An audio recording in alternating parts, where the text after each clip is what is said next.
Assalamualaikum warahmatullahi wabarakatuh. Selamat datang para peserta PKKMB 2020. Apa kabar semuanya? Semoga kalian selalu dalam keadaan sehat, dalam perlindungan Tuhan. Para peserta PKKMB yang berbahagia, kenalkan saya Francisca Romana Sri Supatmi, Ketua Program Studi Teknologi Bank Darah Universitas Jenderal Ahmad Yani Yogyakarta, untuk mengenalkan Prodi TBD untuk kalian semuanya. Prodi TBD memiliki visi yaitu menghasilkan teknisi pelayanan darah yang unggul dan terdepan di bidang pelayanan darah di tingkat nasional, serta mewarisi nilai-nilai kejuangan Jenderal Ahmad Yani. Untuk misi Prodi TBD dititik beratkan pada 6 bidang. Yang pertama terkait bidang pendidikan, kemudian yang kedua penelitian, yang ketiga pengabdian kepada masyarakat, yang keempat melakukan kerjasama yang berkelanjutan dengan stakeholder, kemudian yang kelima menyelenggarakan dan mengembangkan manajemen yang baik dan mandiri, dan yang keenam mendalami dan mengembangkan nilai-nilai kejuangan Jenderal Ahmad Yani. Untuk tujuan dan sasaran Prodi TBD tentu saja mengikut dari misi yang diembannya, dititik beratkan pada 6 bidang. Yang pertama terkait pendidikan dan pengajaran, yang kedua penelitian, yang ketiga pengabdian kepada masyarakat, yang keempat kerjasama, yang kelima manajemen dan tata kelola Prodi yang baik, kemudian yang keenam mengembangkan nilai-nilai karakter kejuangan Jenderal Ahmad Yani Yogyakarta. Izin operasional Prodi TBD berdasarkan Kemenristek Dikti nomor 380/KPT/I tahun 2016. Namun untuk operasional Prodi baru dimulai tahun 2017-2018. Oleh karena pada saat izinnya turun pada pertengahan semester, sehingga untuk kegiatan PMB atau penerimaan mahasiswa baru dimulai pada tahun 2017-2018. Selanjutnya terkait dengan akreditasi Prodi TBD, saat ini Prodi TBD terakreditasi C dengan skor 283 dengan peringkat cukup.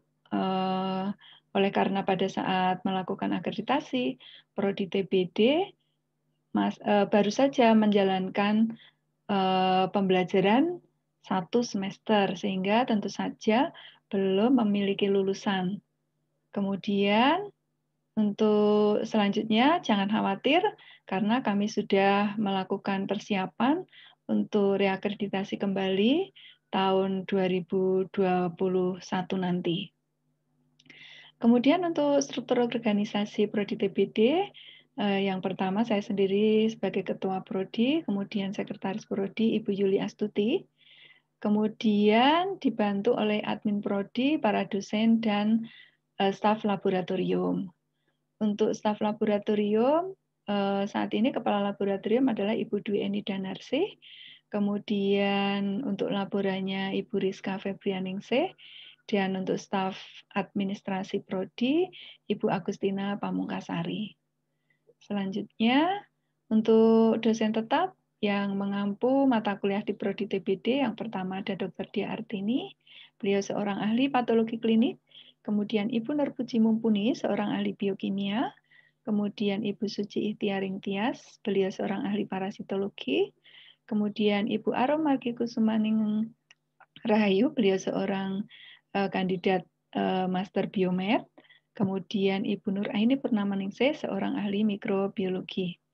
Selanjutnya ada Dr. Trijoko Indro Susilo, beliau seorang ahli patologi klinik, dan Bapak Reza Iqbal Suhada, beliau seorang teknisi transfusi darah dan juga ahli epidemiologi.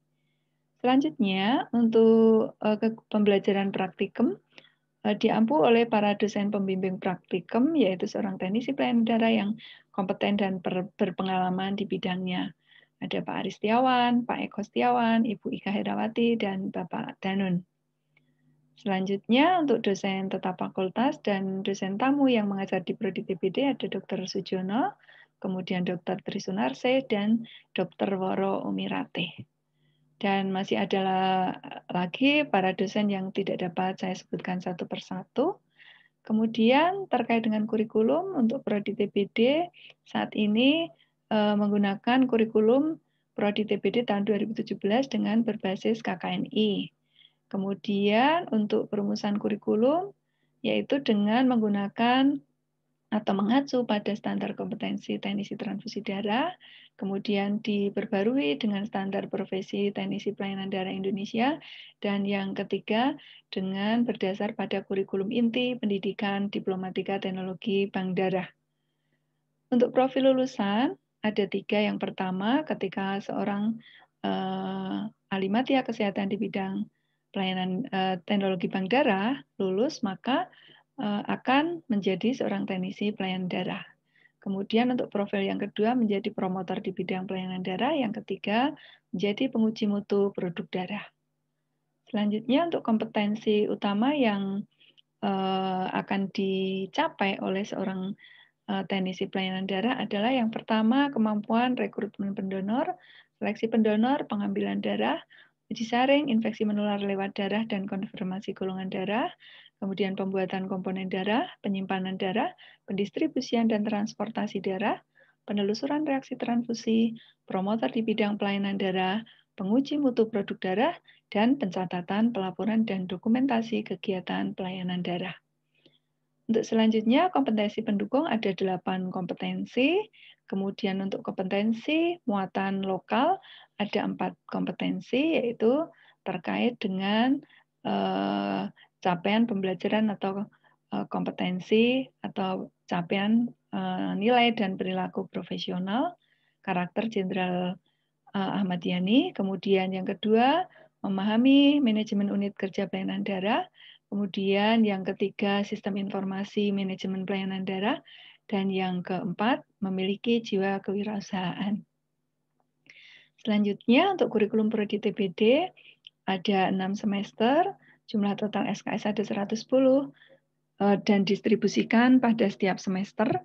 Kemudian untuk jumlah teori ada 44 SKS, untuk praktikum ada 56 SKS, kemudian untuk praktik kerja lapangan ada 10 SKS. Selanjutnya untuk metode pembelajaran diutamakan dengan menerapkan student center learning, yaitu pembelajaran yang dipusatkan pada mahasiswa. Nah, untuk metode pembelajaran student learning center yang digunakan pada prodi TBD, yang pertama adalah dengan small group discuss atau SGD, kemudian role play dan simulation, kemudian yang ketiga case study, kemudian ada praktik lapangan dan praktik di laboratorium dan praktik lapangan. Kemudian untuk contoh dari kegiatan pembelajaran di prodi TBD, yang pertama ada kegiatan SGD, mahasiswa berkelompok kecil-kecil, kemudian melakukan diskusi. Kemudian yang kedua ada role play dengan memerankan tokoh seperti itu. Kemudian ada kegiatan webinar atau seminar karena kita pandemi COVID-19 ini, sehingga untuk seminar kita lakukan secara daring. Kemudian untuk praktek di lapangan itu ada field trip PKL, praktik pembelajaran di masyarakat, kemudian yang kedua di institusi pelayanan darah.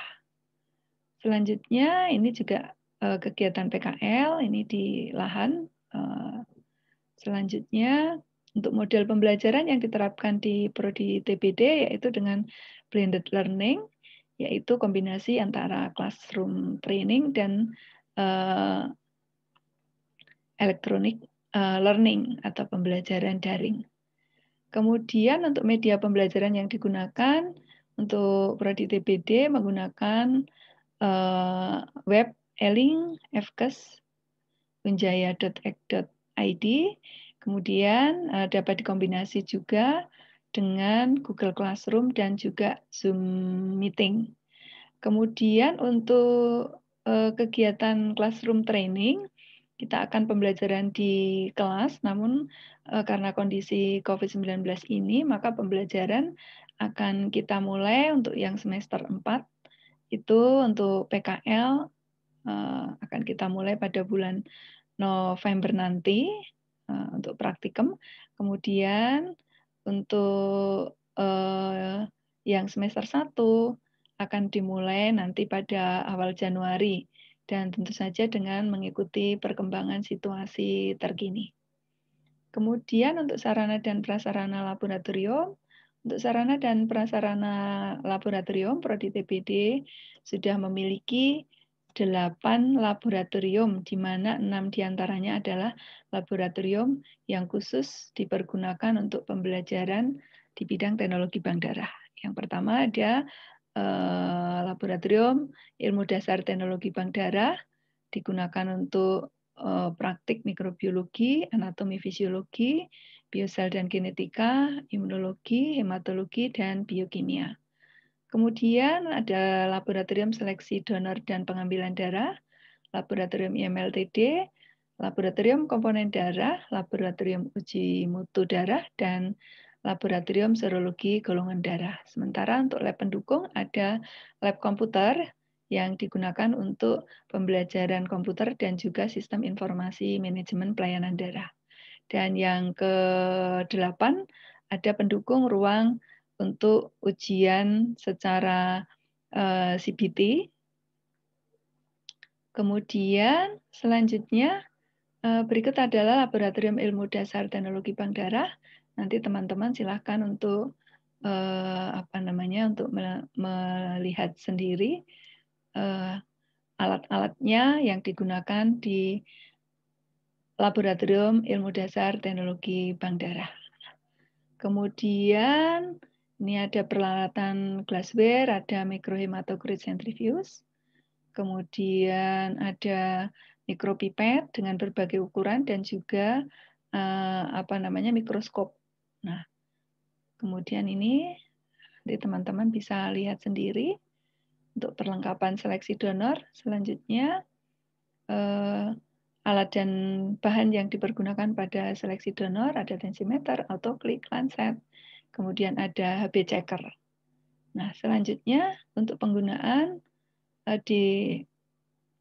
untuk lab pengambilan darah, ya ini teman-teman nanti bisa lihat sendiri untuk fasilitas yang kami miliki ada 4 set donor chair, kemudian ada pentem lengan untuk pembelajaran sebelum melakukan penusukan pada vena pendonor secara langsung, maka mahasiswa harus belajar dulu dengan menusuk pentem ini. Kemudian berikut adalah blood mixer yang dipergunakan untuk menimbang darah. Ya, selanjutnya ini kegiatan di seleksi donor. Kemudian ini di pengambilan darah. Ini pembelajaran afiresis. Kemudian untuk laboratorium pengolahan komponen darah.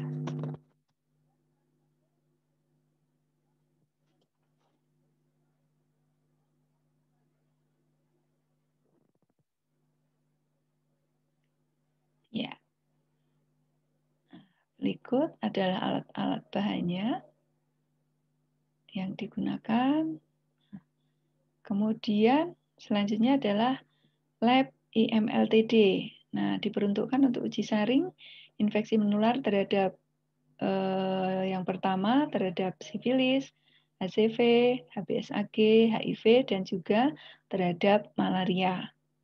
Kemudian berikut adalah alat-alat yang ada di lab IMLTD, ada mikropipet berbagai ukuran, kemudian refrigerator untuk menyimpan sampel darah dan juga reagensia, kemudian alat screening metode ELISA, kemudian ada ini kegiatan di laboratorium IMLTD, ya, pemeriksaan dengan metode rapid test, ya, pemeriksaan kalibrasi. Kemudian ini di laboratorium serologi diperuntukkan untuk pemeriksaan golongan darah, pemeriksaan cross test, kemudian untuk identifikasi antibodi, screening antibodi. Kemudian reagensia golongan darah, Kemudian ya ini untuk pembelajaran di laboratorium serologi golongan darah. Kemudian ini pemeriksaan golongan darah.